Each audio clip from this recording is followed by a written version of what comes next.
बहुत समय पहले की बात है। एक गांव में परंपरागत पूजा का आयोजन होने वाला था। उस पूजा को लेकर गांव के लोग बहुत ज्यादा उत्साहित थे, क्योंकि यह पूजा बहुत पुराने समय से चलती आ रही थी। उनके लिए यह एक महत्वपूर्ण उत्सव था। इस पूजा का आयोजन गांव के पुराने मंदिर में होता था, जो कि एक घने जंगल में स्थित था।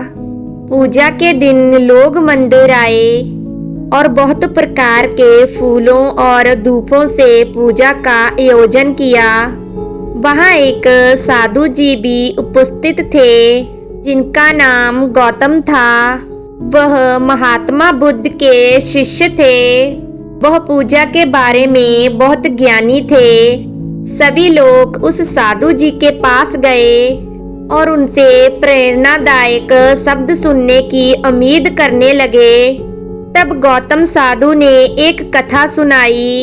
एक समय की बात है, एक गांव में बहुत ही धार्मिक व्यक्ति रहता था। उसने अपने जीवन के ज्यादातर समय पूजा पाठ ही की।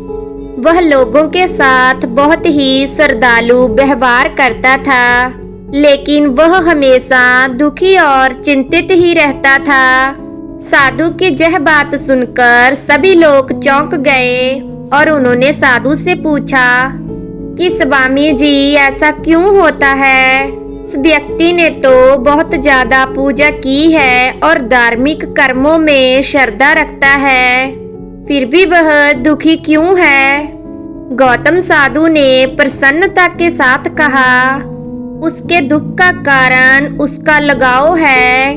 जब हम किसी चीज से लगाव करते हैं तो हमारे मन को उसके बिना अच्छा नहीं लगता। यह व्यक्ति ज्यादा पूजा के लिए आसक्त हो गया है, लेकिन उसकी मानसिकता हमेशा यह रहती है कि वह कभी भी इसे खो सकता है। इससे उसे सब्र और सुख नहीं मिल पाता और वह अपनी जिंदगी में हमेशा दुखी रहता है। साधु ने आगे कहा कि हमें अपने कर्मों को करते रहना चाहिए और भगवान की भक्ति में लगे रहना चाहिए, परंतु आसक्तियों से मुक्त होकर केवल धार्मिक कार्यों के जरिए ही नहीं, बल्कि आत्मा की शांति और सुख के लिए आत्मा की मुक्ति की ओर बढ़ना आवश्यक है। सभी लोग गौतम साधु के शब्दों में खो गए और वह समझ गए कि सच्चे सुख का मार्ग आसक्तियों के मुक्ति के रास्ते से ही जाता है। उन्होंने विचार किया कि वो कैसे अपनी आसक्तियों को कम करके और आत्मा की शांति को पाने के लिए वह किस प्रकार के कर्मों में लग सकते हैं। इस बात का उपदेश लेकर लोग वापस अपने घरों की ओर मुड़ गए और उन्होंने अपने लगाव को कम करके आत्मा की शांति के लिए कर्मों में लगने का निर्णय किया।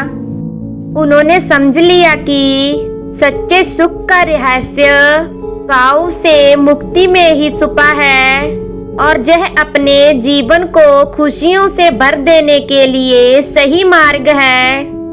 इसी तरह से ज्यादा पूजा करने वाले लोगों को हमेशा आत्मा की शांति के लिए और सुख की खोज में जुटे रहने की आदत होती है, ताकि वह आसक्तियों के बंधन से मुक्त होकर असली सुख का मनोरंजन कर सकें। सो दोस्तों, उम्मीद करते हैं आपको आज की कहानी पसंद आई होगी। ऐसी ही मोटिवेशन कहानियों के लिए प्लीज चैनल को सब्सक्राइब एंड वीडियो को लाइक जरूर करना।